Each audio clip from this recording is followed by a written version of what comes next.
بسم اللہ الرحمن الرحیم۔ ڈیئر اسٹوڈنٹس،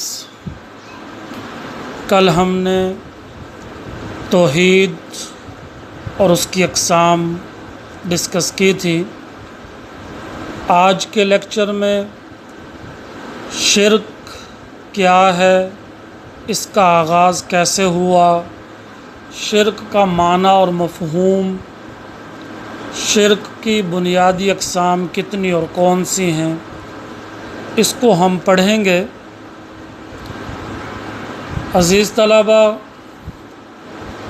عقیدہ توحید انسان کا سب سے پہلا عقیدہ ہے۔ شرک اور اس کی تمام اقسام بعد کی پیداوار ہیں۔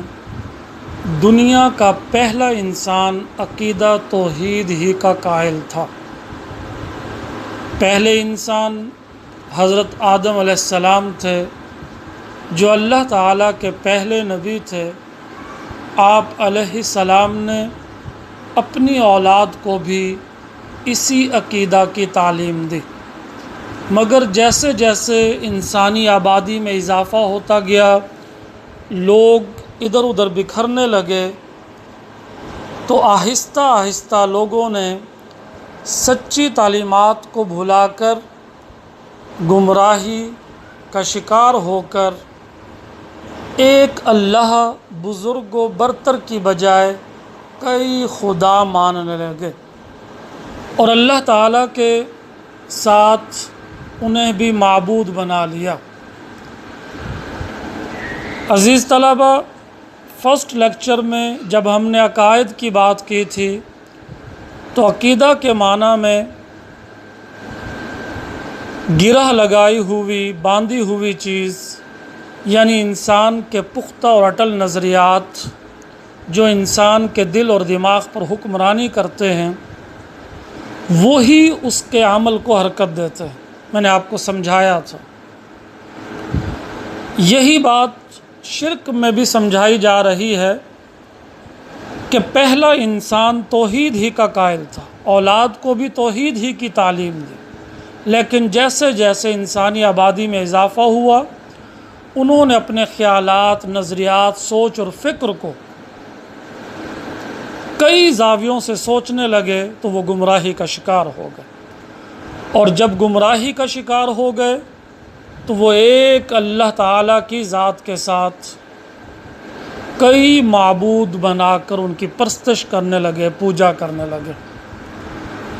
ان لوگوں نے جس چیز کو ہیبت ناک دیکھا، اس سے خوف زدہ ہو کر اسے دیوتا سمجھ لیے۔ دیوتا یا دیوتا بہت بڑی چیز کو کہتے ہیں، جس کے تصور سے انسان ڈر جائے، وہ سمجھ لیے۔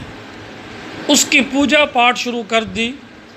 اس طرح انہوں نے آگ کا دیوتا، سمندر کا دیوتا، آندھیوں وغیرہ کے دیوتا گھڑ لیے۔ دوسری طرف جن چیزوں کو بہت نفع بخش پایا، ان کی بھی پوجا شروع کر دی۔ گائے وغیرہ کی پوجا اسی وجہ سے شروع ہوئی کہ گائے کے دودھ اور گوشت سے فائدہ حاصل کرنے لگے۔ ان لوگوں کی ہدایت کے لیے اللہ تعالیٰ نے یکے بعد دیگرے، ایک کے بعد دوسرا کئی پیغمبر بھیجے۔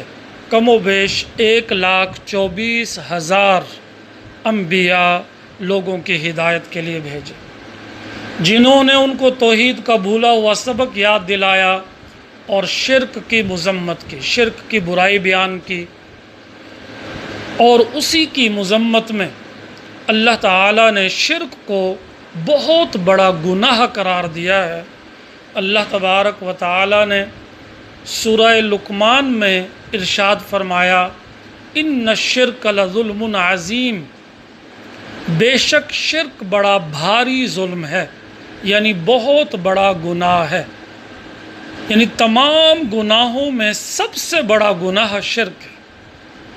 اس لیے اللہ تبارک و تعالیٰ نے سورۃ النساء میں ارشاد فرمایا، ان اللہ لا یغفر، بے شک اللہ تعالیٰ معاف نہیں کرے گا، بخشش نہیں کرے گا،